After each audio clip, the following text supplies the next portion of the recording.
Na mtazamaji, karibu kwenye GBS Vipasho Kamili, leo ikiwa ni siku ya Ijumaa tarehe 22 mwezi wa kwanza mwaka 2016. Jina langu ni Cecilia Wakesho. Waziri wa Hazina ya Taifa Henry Rotich amekanusha madai kuwa ofisi yake inakandamiza ugatuzi kwa kutotoa fedha za ugatuzi kwa wakati ufao. Akiongea alipofika mbele ya kamati ya bunge kuhusu bajeti kujibu maswali kuhusiana na upungufu wa fedha nchini, waziri huyo pia alitakiwa kueleza bunge hatua anazochukua kukabiliana na ufisadi kwenye mamlaka ya ushuru. Upungufu wa pesa nchini umesababisha kuwa na sintofahamu na alama kutoka kwa magavana ambao sasa wanatishia kwenda kotini ili serikali kuu itoe fedha hizo. Wakenya 100,000 hupoteza maisha yao kila mwaka kutokana na magonjwa sugu kama vile saratani na ugonjwa wa sukari. Bei ya kutibu magonjwa haya huwa juu mno. Swali likisalia ni wapi taifa limefikia katika malengo ya maendeleo endelevu.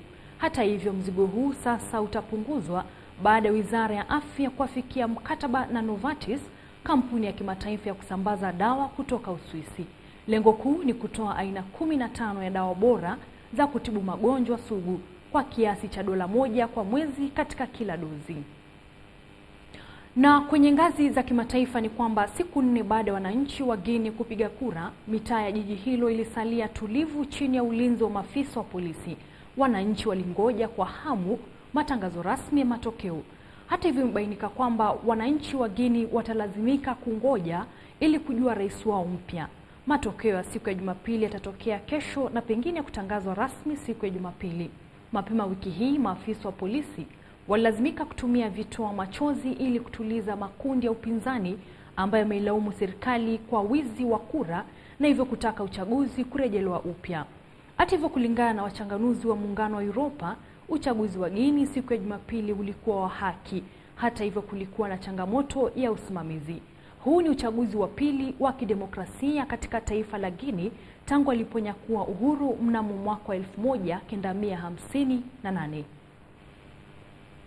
Na mtazamaji, hebu nimeze mate, kisha muda si muda nitarejea na taarifa za spoti.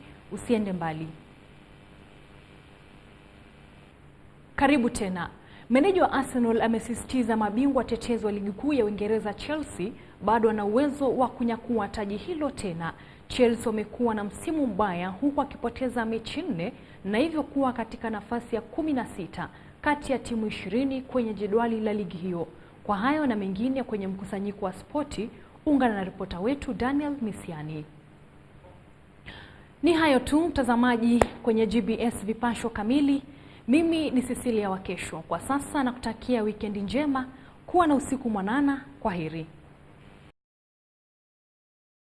Kulingana na mbunge wa Nabukoi Samuel Chepkonga ambaye tayari amewasilisha notisi ya hoja hiyo kwenye bunge la taifa, kuna haja ya kamati spesheli ya kuchunguza madai ya ushawishi wa uchunguzi wa taasisi mbalimbali zikiwemo zile za kiserikali na za kibinafsi kuhusiana na machafuko ya mwaka 2007 na 8 yaliyosababisha vifo vya zaidi ya watu 1,000.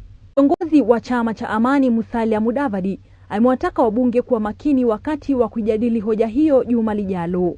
Wanataka kutafakari matokeo ya mjadala huo na kujadhari dhidi ya kuwakumbusha waathiriwa yale walioyapitia. It's a very sensitive issue. It touches on so many lives. And I can only urge soberness. Ni nyuso za watoto ambao hawajakuwa mikononi mwa wazazi wao kwa kipindi cha miezi 3 sasa. Kila baada ya miezi 3, watoto walioko mikononi mwa serikali huletwa katika mahakama ya Milimani kwenye korti ya watoto. Vyombo vya habari huitwa ili kuwatangaza watoto hawa ambao kisheria wanafaa wasizidishe muda wa miezi 6 kabla hawajapatikana na familia zao. Watoto walio na umri wa zaidi ya miaka 6 hupata ufadhili wa kituo hiki ikiwa tu wanaishi na ulemavu wa aina yoyote. Watoto hawa ambao aidha wako hapa kupitia kupotea, kutupwa au kutelekezwa, wanaeleza kilio chao. Nataka kwenda kwa mamangu. Keregoya. Tusobama. Naitwa Merigabi. Nataka kwenda kwa mama. We have the lost and found children who are the majority. We have the abandoned children. We have the neglected one. We have children of imprisoned mothers. We have abused children and so many other categories of children who are in need of care and protection. Mtoto anapopatikana na msamaria mwema huletwa hapa kwenye koti ya watoto. Baadaye taarifa yake huchukuliwa ikiwa ana uwezo wa kuzungumza na baadaye hupelekwa katika kituo cha kuokoa watoto kilichoko Kabete hapa jijini Nairobi. Na mtoto anapofikisha umri wa miaka 7 bila kupata wazazi wake, basi inabidi apelekwe katika makao ya watoto mayatima ambako afisa mkuu wa watoto hao anasema huwa changamoto kubwa kupata nafasi zao. And when we put them on the press like this, because they disagreed, they really come for them. And some of them see them the way they have become, they are fed well and they are looking smart. They don't even bother coming. So unless we have a clue where they live, so that we can go for tracing to look for those parents and force them to have their children back. Na leo watoto 40, wavulana 29 na wasichana 11 walikusanywa hapa. Wazazi wao wanatakiwa kuwaendea katika kituo hicho kilichoko Kabete. Leo hakuna mzazi aliyejitokeza kumtafuta mtoto wake. In January, when the children are supposed to go back to school, we receive so many of them. I am assuming it's because of school fees. Both parents are not willing to take responsibility. So children go to school, they are chased away, and they go roaming. So when they are found by the police officers, they bring them here.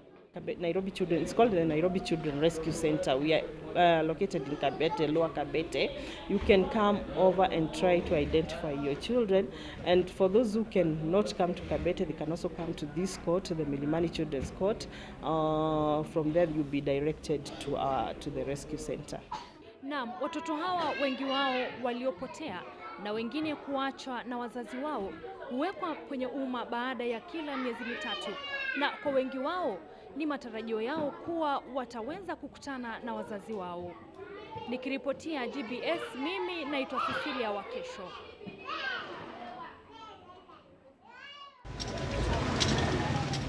Esther Waithira, 32 years old, is a mother of 2. Her husband, William Gitonga, was among the 7 Kawangware taxi drivers shot in cold blood back in 2010. Palikuwa panaitwa BP, penye alikuwa anafanyia kazi. Nilipoenda penye alikuwa anafanyia kazi, nikapata kuna watu wa taxi nilipata hapo 3. Nikawauliza kunaendaje, walitoroka hawakunijibu. Ndio nilishika mmoja kwa nguvu nikamwambia lazima uniambie vile kunaenda. Kaniambia unaona hizo gari zote zimepangwa hapa. Hao watu wameuawa usiku. She was forced to abandon her charcoal business and relocate after men who identified themselves as police gave her sleepless nights months after the tragedy. Esther says they were in pursuit of documents with an objective of tampering with evidence concerning the mysterious killings. Sasa hiyo amenikanyanga, ameniwekelea jidhiri kwa kichwa, ananiambia mwenye kwa mlango anaambia huyu mumalizie twende. Na huyu anamwambia hapana, mpaka atupatie hizo documents. Ndio walitoa picha kwa ukuta ya bwanangu akaiweka hapo. Najua si unafahamu kenye kiliwa huyu. Nikamwambia ndio nafahamu, lakini mimi sina documents ziko kwa roya, nitafanya nini? Sasa hiyo amenikanyangia chini. The murder of her husband turned around her life. She hardly affords a plate of food for her children, leave alone better education. At least for now, when schools have closed, the children have visited their folks in her rural home. Life ikakuwa mbaya. Juu kwenye niko, hakuna vile nisijulikani, sina pesa ya kuweka job. Naenda kibarua ya kufua nguo, kikosa, nalala njaa. Her mind still fresh of the dark day. Evidence before the court indicated that on that particular day, police officers were out to secure space for boda operators after the taxi drivers occupied the premise. The business row ended in 7 murders. In disbelief, Esther says to this minute she is yet to understand how the 6 administration police, who in 2012 were charged of murder and sentenced for death, were later acquitted in 2014. But according to the courts, the action taken by the 6 officers was an act of self-defense. The accused persons did not act responsibly, and that is why this court convicted them. And even though the death penalty is not mandatory, it is still lawful.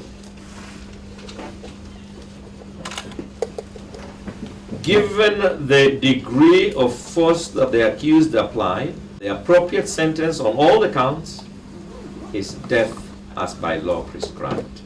Wakaapil tu kujua. Mimi kwanza nilipigiwa simu na mwenzangu akaniambia busikiza news. Nikasikia hawa polisi wametoka. Hatukujua kuapil kwao. Hatukujua wametoka aje. Sasa tukaachwa hivyo. Cases of 3 widows have since been thrown away for lack of sufficient evidence. The cases of the other 4 widows continue, and this time around they are arguing on the grounds of compensation.